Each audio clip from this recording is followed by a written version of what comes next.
Good morning everyone, my name is Michelle. I hope you're doing well. Welcome to another video. It is Saturday morning, the 31st of August. So I'm going to talk about the Madeline Soto case today. Not talked about this case for a few days because I did a live stream on Sebastian Rogers, and then yesterday I covered the Delphi case. I was thinking I would be covering the Delphi case again today because Judge Francis C. Gull has got an order to deliver, but it hasn't come. So we're going to talk about Madeline's case and the new releases of things that have come out. We're going to talk about what it means. I'm going to try and fit some pieces together. All right, let's go.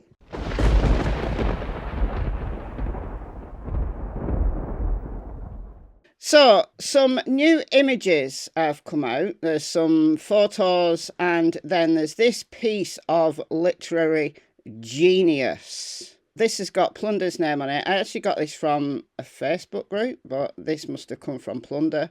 This is apparently, allegedly, Stephan Sterns writing a poem after Madeline's death, professing his undying love.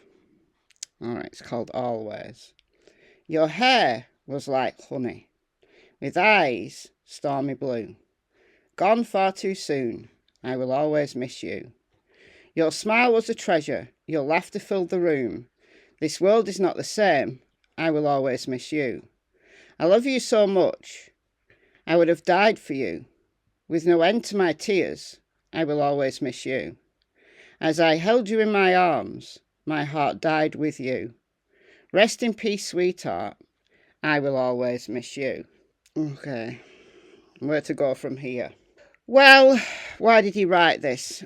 I believe that he genuinely regretted murdering Madeline. I genuinely believe that. I've always believed that. I believe that the tears that he did in front of the camera were genuine. Why? Because he'd lost his plaything. I think in his mind, in his warped, monstrous mind, believed that he was in a relationship with Madeline. A lot of these pedos do. They have the mind of a child, at best a teenager. And that's why they gravitate towards children. They get on better with children. They have the mind of a child, but yet they've got the body and the desires of an adult. That's a recipe for disaster. And it appears to me that that's happened in this case. He genuinely had feelings for Madeline. He thought he was in love with her, as sick as it sounds. Maybe the grooming and the attention that he paid her, she actually liked it. Because a lot of kids do. They think they're special. Apart from the acts themselves that are delivered, that are gross and terribly damaging to a child who is too young to understand that kind of relationship. But all that aside, the child feels special. And if Madeline was having problems with her mother, as many children do, arguments and stuff like that, Jenn had her own mental health problems, then perhaps Madeline did have times when she enjoyed the company of Stephan. It's sad to say, but it's an all too frequent story. Heard it so many times in a professional capacity. So, why did he write this poem? I think because he genuinely missed her. He was heartbroken at what he'd done. So why did he do it? And it all comes back to motive. Why did he do it? And I truly believe it was him. I don't believe Jenn did it. Well, in an interview with Cops, Stephan's parents, Chris and Deborah, said that Stephan was volatile. He had problems with his temper, with his moods. And while he'd been living there since December, they had to tiptoe about in their own house because he was so volatile that he would be awake all night and then sleep all day. And then if he got woken up by just, normal things that people do in the day, he was volatile. They didn't actually use the word violent, but he was volatile. So they were tiptoeing around him, and it seems like maybe everybody was tiptoeing around him. Maybe Jenn was also tiptoeing around him. Not that I've got anything nice to say about her. I'll come on to her in a minute. But Madeline, why? Why did he do this? If there was genuine remorse and he went back, at least someone in Jenn's car went back to the dump site 20 miles away. So as I held you in my arms, my heart died with you. Is that why he went back? Did he go back to write his little poem? Beyond words, isn't it? But somebody went back. We know that somebody went back. A cadaver dog alerted on the wheel rim. We know somebody went back to that dump site. We know from that car being seen on a bunch of security cameras. Anyway, why did he do it? Why 2 weeks before she was murdered was he looking up anaesthetic? A lot of people believe Madeline was pregnant, and I'm not going to go so far as to say I think she was pregnant. I don't know. But what we do know from an interview with one of her friends was that her period had been late in February. So did Stephan believe she was pregnant? Was Stephan concerned about her being pregnant? And maybe at first was thinking about doing some kind of DIY abortion.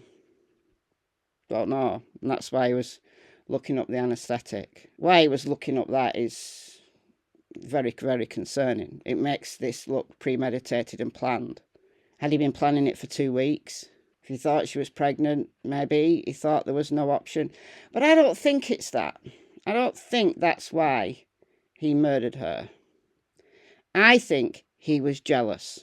I think he was jealous that she had a crush on a boy at school. It's what Jenn said, one of the first things she said in the interview with WFTV, that she had a crush on a boy at school. And I think Stephan knew that. I think he hated that. And I think ultimately his temper got the better of him and he strangled her. But what about Jenn? Now, in my last video on this case, that'll be like 3 days ago now, I showed this image. This was a sequence of notes that were found in the house, and I speculated on whether it's Madeline's. Now, most people in the comments said it was Jenn's. There's no actual confirmation on whose it is. There's no name on it. There's no indication from the other notes. I think the wording, as I said in that video, doesn't really sound like that of a 13-year-old. I mean, it's possible, but it doesn't really sound like it's 13-year-olds. And I think most people concluded it was Jenn's and it was notes for a disability application. Okay, so I'm prepared to think it's more likely to be Jenn's. So assuming this is Jenn's, she's talking about victimisation. She's talking about a trauma history. She's talking about being afraid of males. That, to me, denotes an SA history, whether that's SA as a child or whether it's SA as an adult, or maybe DV as an adult, we don't know. However, if this is denoting an SA history, how come she didn't recognise it in her own daughter? How come she then, in an interview with the police, said that the sex part wasn't evil? The murder was the evil act, but the sex part wasn't evil. How come if she's got an SA history, if she's saying that she's got mental health problems because of this trauma history and she's afraid of males? Why? I think because she saw Stephan as different than other males, because he's whiny. He's whiny. I think she knew what was going on, but she didn't consider it too much of a problem because it suited her. She could bury her head in the sand, and it was very different than what she'd experienced, so it's not real SA.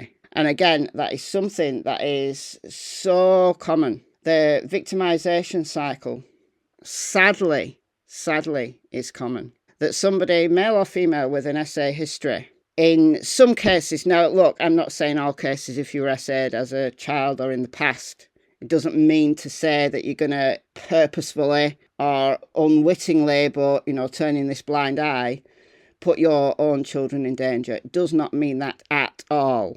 In some people, not all people, just in some people, various factors that put people more at risk of doing this, personality factors, a bunch of environmental factors. I think Jenn was one of those people. She relied on Stephan in some ways, but she didn't want to have sex with him.